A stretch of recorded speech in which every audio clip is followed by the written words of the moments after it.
វីដេអូនេះខ្ញុំមិនមែនមកបង្រៀនបកទុរេនទេប៉ុន្តែខ្ញុំមកចែករំលែកបទពិសោធន៍ដែលខ្ញុំទិញទុរេនអញ្ចឹងណាទុរេននឹងដែរខ្ញុំទិញពីខាង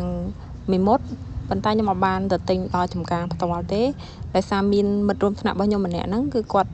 ធ្វើគ្រូអញ្ចឹងហើយទៅអ្នកដែលគ្រូដូចគ្នាដែលធ្វើការនៅសាលាមួយគាត់ហ្នឹងគឺគាត់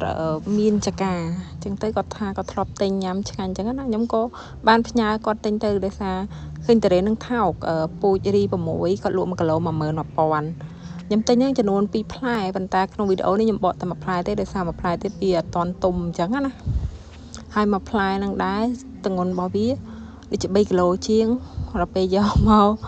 ពុះទៅដូចតែឃើញខ្ញុំបានសាច់តែប្រហែល6ខាំទេសបកជាង2គីឡូហើយវារៀងដូចស្អុយតិចទៀតហើយខ្ញុំសូមបញ្ជាក់ផងដែរតារ៉េនហ្នឹងខាងម្ចាស់ចការហ្នឹងគឺគាត់មានទំនួលខុសត្រូវដែរនៅវីដេអូក្រោយខ្ញុំនឹងនិយាយប្រាប់